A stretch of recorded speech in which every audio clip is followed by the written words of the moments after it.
प्रदेश कांग्रेस अध्यक्ष विनय कुमार ने रेणुका विधानसभा क्षेत्र संगठन और अन्य मुद्दों को लेकर बयान देते हुए कहा कि रेणुका डैम परियोजना की मांग लंबे समय से चली आ रही थी और अब जाकर परियोजना की प्रक्रिया शुरू हुई है।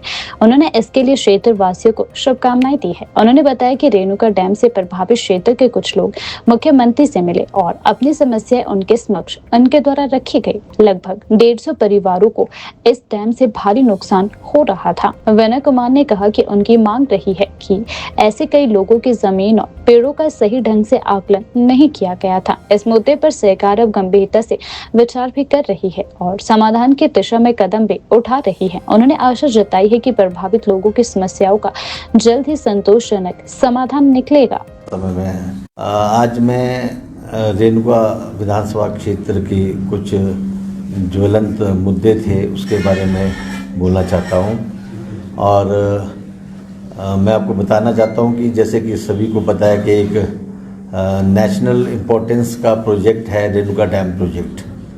और रेणुका डैम प्रोजेक्ट जो है कई सालों से ये मांग हमारी क्षेत्र की चली आ रही थी और अब जाके रेणुका डैम प्रोजेक्ट का टेंडरिंग प्रोसेस शुरू हुआ है।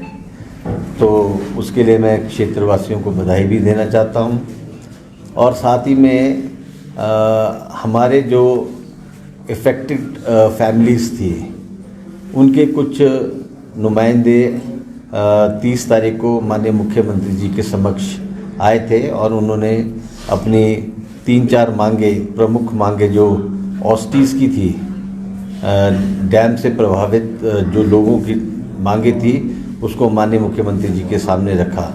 और मैं आपके माध्यम से आज धन्यवाद करना चाहूँगा माननीय मुख्यमंत्री जी का, जिन्होंने जो हमारी वर्षों से एक मांग चली आ रही थी, हाउसलेस जो हमारी 150 फैमिलीज़ थी, 150 फैमिलीज़ जो हमारी हाउसलेस थी, उनको R&R के तहत ऑस्टीज़ की भूमिका मतलब कि लैंडलेस की भूमिका जो उनकी एक क्राइटेरिया होता है उसमें नहीं लिया गया था।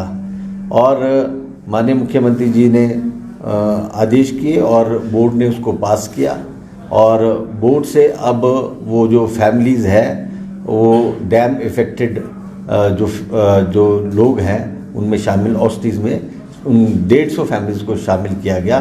उसके लिए मैं तहे दिल से अपने क्षेत्रवासियों की ओर से माननीय मुख्यमंत्री जी का धन्यवाद करता हूँ। और भी 1-2 मांगे हमारी और थी जिसमें कि सही ढंग से ज़मीन की पैमाइश नहीं हुई है या कितने पेड़ गए हैं या कितने लोगों की जो बस्तियाँ उजड़ी है उसको लेके भी हमने और मांग रखी थी। तो उस पे भी सरकार बहुत गहन विचार कर रही है।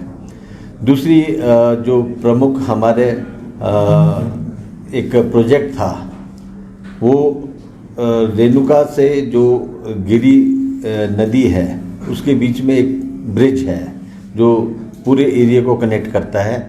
और वो ब्रिज जो है डॉक्टर YS परमार जी जब वहाँ से विधायक हुआ करते थे और प्रदेश के मुख्यमंत्री थे तो उस पुल का निर्माण किया गया था। उसके बाद मैंने अपनी प्राथमिकता में 2012-13 में उस डबल लेन ब्रिज को रखा था और उसका जो 14 करोड़ का प्रावधान पैसे का किया गया था वो CRF से किया गया था। CRF में उस प्रोजेक्ट को किया गया था और 14 करोड़ रुपये उसके लिए सैंक्शन हुए थे और उसके बाद उसका टेंडर हुआ था। टेंडर होने के बाद उसका 8 करोड़ का जो कार्य हो गया था और बीच में फॉरेस्ट ने उस पर रोक लगा दी थी। तो ये भी मैं अपने चुनाव क्षेत्र के लोगों को बधाई देना चाहता हूँ कि उसकी क्लियरेंस अभी फॉरेस्ट से आ गई है। एनवायरनमेंट से दिल्ली से हमारी सरकार ने पूरे प्रयास किए और एनवायरनमेंट से उस केस को हम क्लियर करके लाए हैं। और निश्चित तौर पे जो अभी 6.5 करोड़ रुपए का जो अभी ब्रिज बनना बाकी है, जो अधूरा काम है, वो भी हम लगभग 1 महीने के अंदर उसका टेंडर प्रोसेस कंप्लीट करके उस ब्रिज का काम शुरू कर देंगे। क्योंकि जो पुराना ब्रिज है वो जर्जर हालत में और उसकी कंडीशन ठीक नहीं है और उसके जो मापदंड होते हैं लगभग 50 वर्ष से ऊपर उस ब्रिज को हो गया हुआ बने हुए। तो नए ब्रिज का जो अभी हम प्रोसेस कर रहे हैं 1 महीने के अंदर उसको वो ब्रिज भी बन के अब तैयार हो जाएगा। और दूसरी कुछ विशेष बातें ये भी आ रही थी बीच में कि कई जगह सड़कों की बात आ रही थी।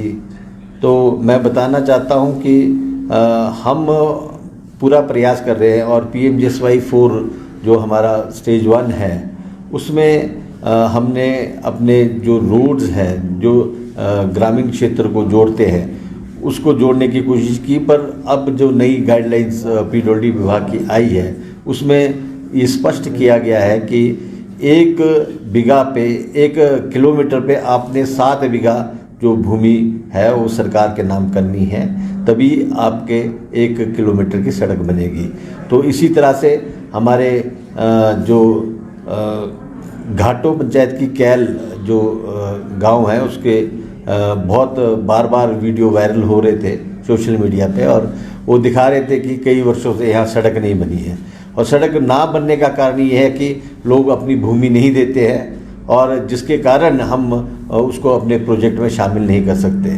तो इस तरह की कुछ सोशल मीडिया पे भ्रांतियाँ फैलाई जा रही है कुछ लोगों द्वारा। और विपक्ष को मैं ये बताना चाहूँगा कि हम जब से रेणुका चुनाव क्षेत्र के लोगों की सेवा करने का हमें अवसर मिला है, हमने अपना पूरा प्रयास किया है, पूरा प्रयत्न किया है कि लोगों की सेवा में जो भी हम कर सकें वह हमारा भरसक प्रयास रहा है। पिछले कल हमने प्लानिंग की मीटिंग में बड़ी डिटेल से पूरे रेणुका चुनाव क्षेत्र की मांगे जो है सरकार के सामने रखी है।